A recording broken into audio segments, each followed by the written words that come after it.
Question 4. How did the election of 1828 represent the era of the common man and its appeal to the average man? Before we start, it's important to note at this time that voter participation has substantially increased. It grew, with 9.5% of Americans casting a vote for president in 1828 compared to just 3.4% of Americans in 1824.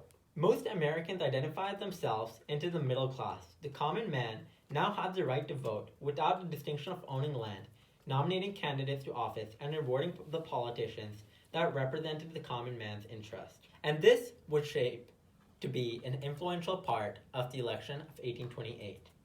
When it comes to the election of 1828, there were two major candidates, Andrew Jackson and John Quincy Adams. John Quincy Adams was the current president and the incumbent, and a goal of the pro-Adams press was to depict Jackson as a mere military chieftain. They believed he wasn't qualified, and they wanted to sell that image to all the people voting. Additionally, Adams avoided popular campaigning, instead emphasizing his support of specific issues. He stated, "If a country wants my service, she must ask for them." He appeared to be an elitist who disdained contact with ordinary people. In contrast, Andrew Jackson was the man of the people. At 13, Jackson joined the Continental Army as a courier during the Revolutionary War. Jackson was also the last president to have served during the Revolutionary War. Losing his father before his birth, the war then obliterated Jackson's family. Losing his two brothers and mother during the war fostered an intense hatred for the British, which was shared by a lot of Americans. Jackson leveraged this and campaigned on an anti-elitist platform that attacked Adams and the Eastern elites and the congressional land policies. Jackson's supporters established pro-Jackson newspapers and helped to distribute election material and information. He avoided articulating positions, instead appealing to the common man, campaigning of his personal qualities and the lack of personal qualities of his opposition, John Adams. One such example of his mudslinging was, a few days after the election, Adams named Clay his Secretary of State, a position at which time was often led to the presidency. Jackson and the followers immediately accused Clay and Adams of striking a corrupt bargain, in which he brought up again in the 1828 election. He also brought up Adams' turning over of land to Georgia. This infuriated the common man, and which led to many of them voting for Andrew Jackson. Politicians in the previous generations gained precedence due to their family background, wealth, prestige, and education. This election marked a transition from the small political parties of the past to the mass political parties that the United States continues to host today. It was candidates' ability to appeal to the voter. Common origin no longer detracted from a candidate, instead added to the candidate, marking the era of the common man. Question 5. How was Andrew Jackson a frontier aristocrat? Andrew Jackson was born not in a rich family, but into a poor one, living on the frontier. He was born as a poor farmer's boy. He achieved his higher social status by the time of the 1828 election, not by birth, but by marrying into the aristocracy. Jackson was portrayed as a frontier aristocrat because he had many items that were seen as stereotypical aristocrats and participated in many stereotypical aristocratic events. Some examples are that he owned a large plantation called the Hermitage with roughly 300 slaves, which was one of the main items signaling wealth in the early 1800s. He also raised racehorses, fought aristocratic duels of honor for reasons such as insulting him or his wife, and battled with Native Americans. His opponents noted these facts against him and his political campaign in 1828, but his slogan as a representative of the common people brought him to the White House and as America's 7th president. The idea of the common man has always held a high place in America. Moving up the social and economic class system has been portrayed as critical to success even to this day. Andrew Jackson,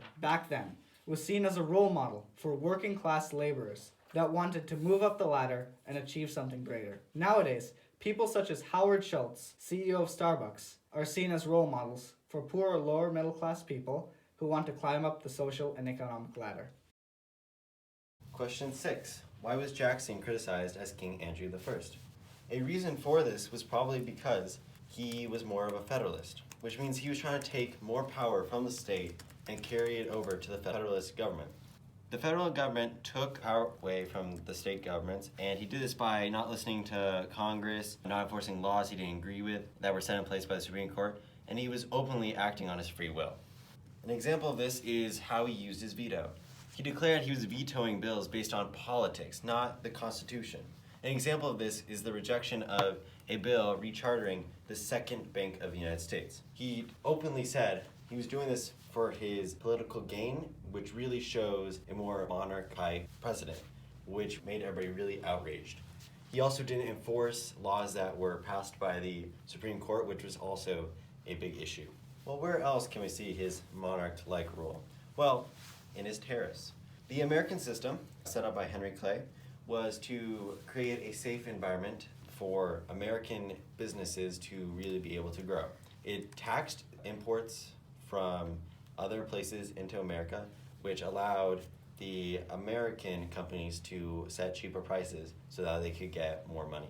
Now, Henry Clay started to realize that some of the stuff that was getting tariffed was actually not being made in America, so there was no point for it, and it would be unreasonable to have tariffs on it. So he complained this to Andrew Jackson, and Andrew Jackson didn't want to remove the tariffs because he only wanted the money for himself.